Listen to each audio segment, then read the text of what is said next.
My wife and I saved for 9 years to buy my grandparents' old house, but now the family is separated. During a recent family barbecue, my sister suddenly claimed that I had agreed to let her reside there. I'm 27, my wife is 30, and we recently closed on our dream home, which has generated some family conflict. My grandparents owned the family house for many years, but when they died unexpectedly, they left behind enormous medical debt and bills. The family was forced to sell their home, which was sad. From a young age, I promised myself that I would purchase the house back someday. I discussed this dream with my sister. I met my wife when I was 18, and she was 21 at the time. Her parents had a tiny rental property and enabled her to live there for free, as long as she paid the necessary expenditures. A year into our relationship, she encouraged me to live with her, and we married the following year. I informed her about my ambition of buying my grandparents' house, and she enthusiastically supported me.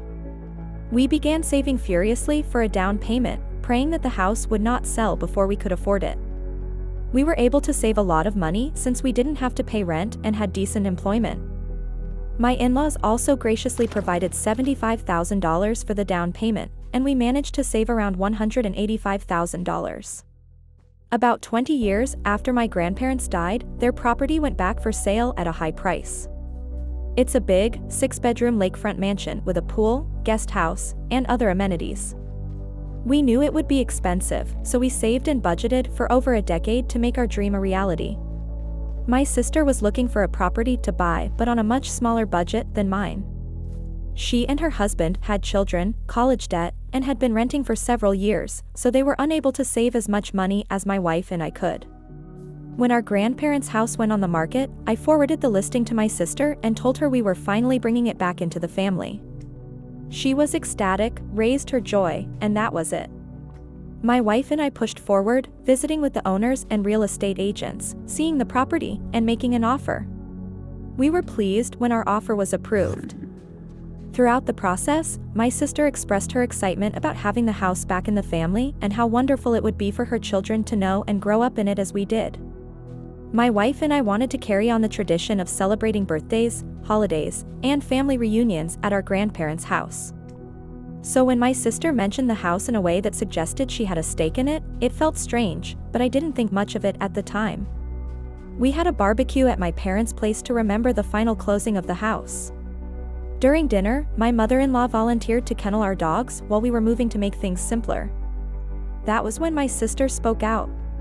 She questioned why our dogs needed to be watched when her children were the main concern. My wife, perplexed, inquired what she meant.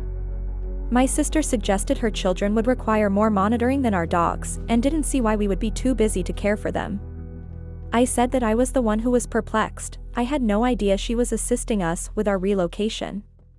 I also stated that if her children required so much care, she shouldn't help us pack.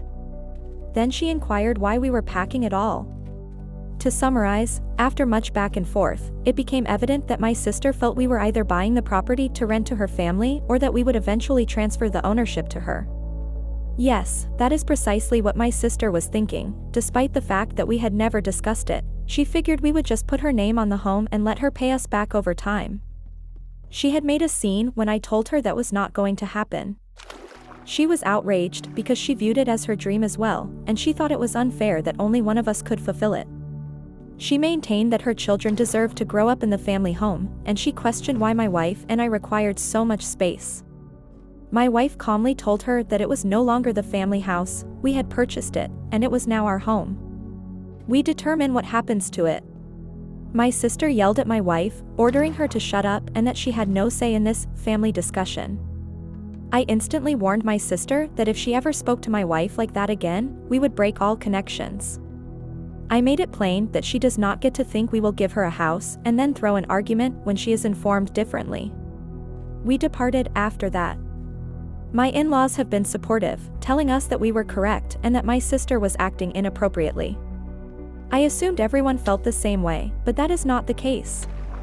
My parents have harassed me with SMS and voicemails, saying we were out of line for threatening my sister. They showed disappointment in me for taking away my sister's desire and said I didn't understand because I don't have children. They believe it is only right that we give her the house so that her children can enjoy the same type of home and childhood that we did. They said that my wife and I could afford to find anything else. Even distant relatives jumped in, saying it was terrible of us to take the house from her. I'm astonished and absolutely taken aback. I knew people may have rights when it came to family property, but I never dreamed I'd see it personally. This entire situation seems strange, and it's quite sad to begin this new chapter of our lives on such a negative note. Unfortunately, this is a true case.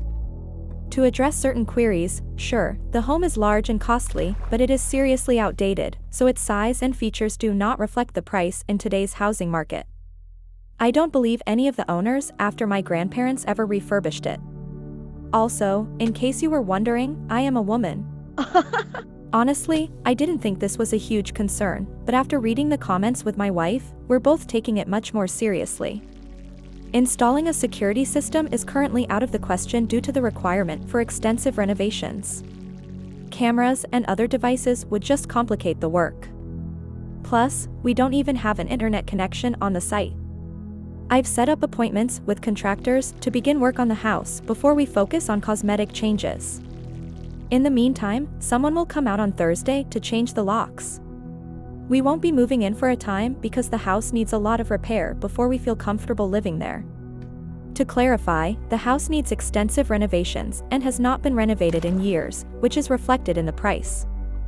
Furthermore, we are lucky to reside in a state where property values have not risen as much as in other areas.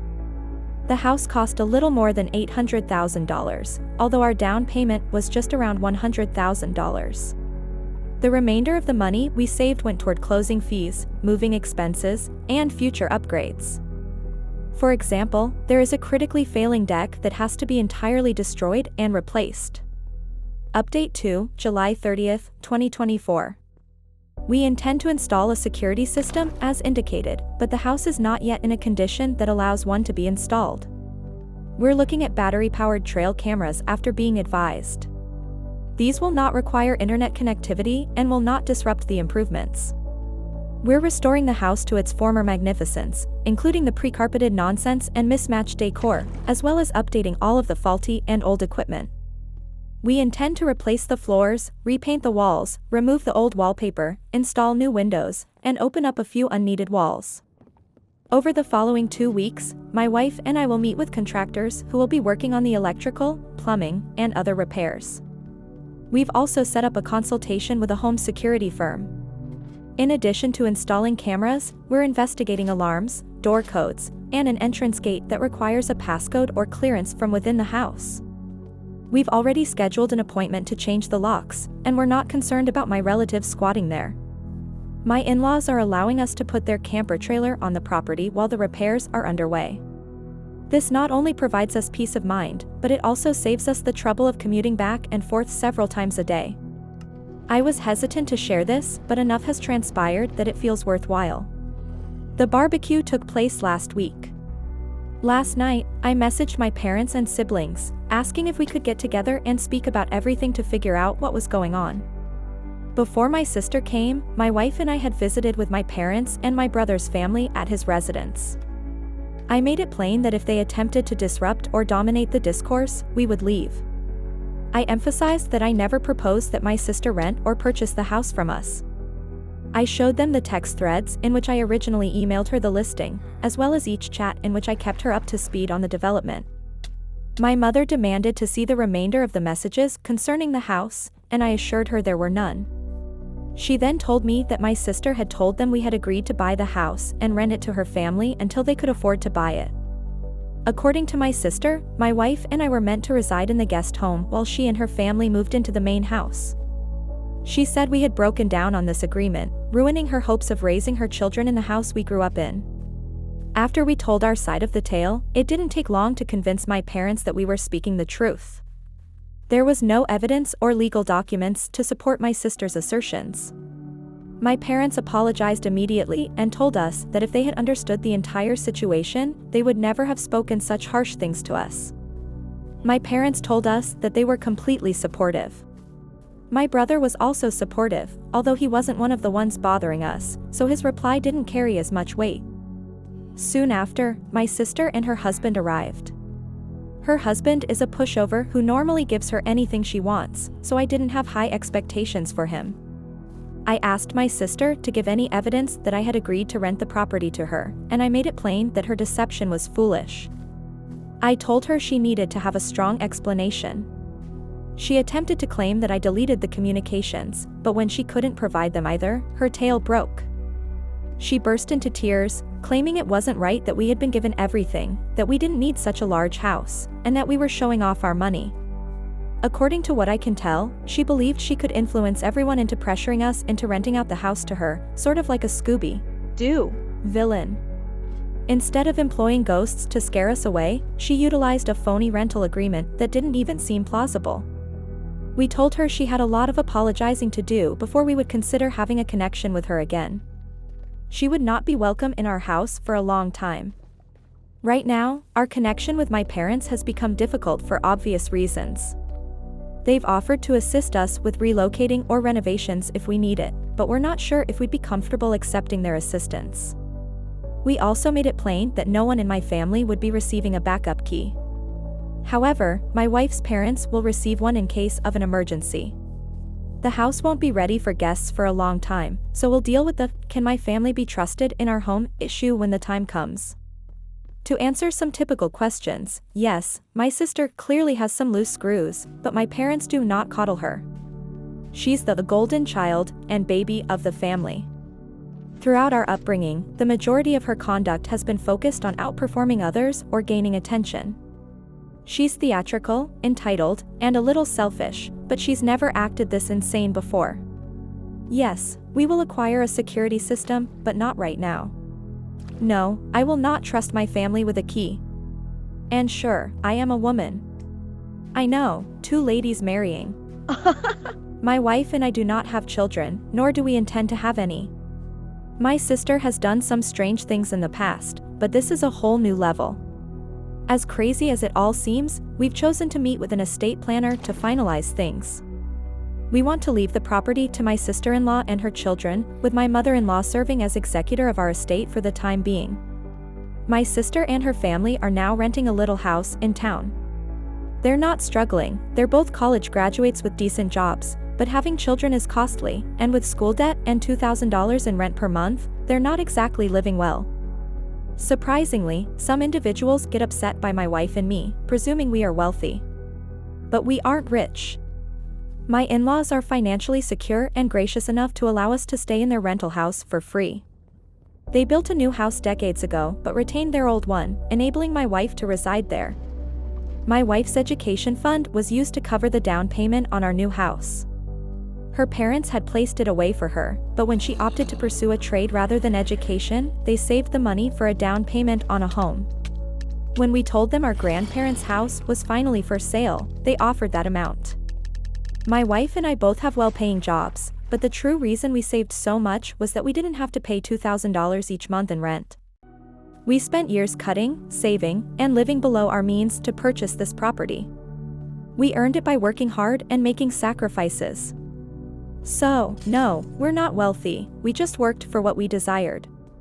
This crisis may not be as serious, but I do not believe it is finished. For the time being, however, my wife and I are focused on getting our new house in order rather than dealing with my sister. As of this morning, she was barred on both of our phones, and I'm not sure when or if I'll unblock her. Comment from her: "Leaving it to your sister-in-law is mad work. You're closer to your sister-in-law than your sister?" My sister, who tried to mislead, manipulate, and pressure us into giving her the house we had just purchased and set my family against us? Yes, we are closer to my wife's sister and my sister-in-law, especially since this incident. My sister-in-law is as important to our lives as my sister, if not more so. The house is not for those meddling lesbians, this one hooked me. My sister is absolutely crazy, inventing a story in which she is entitled to something that is not hers. My parents are encouraging such behavior, which is just as insane.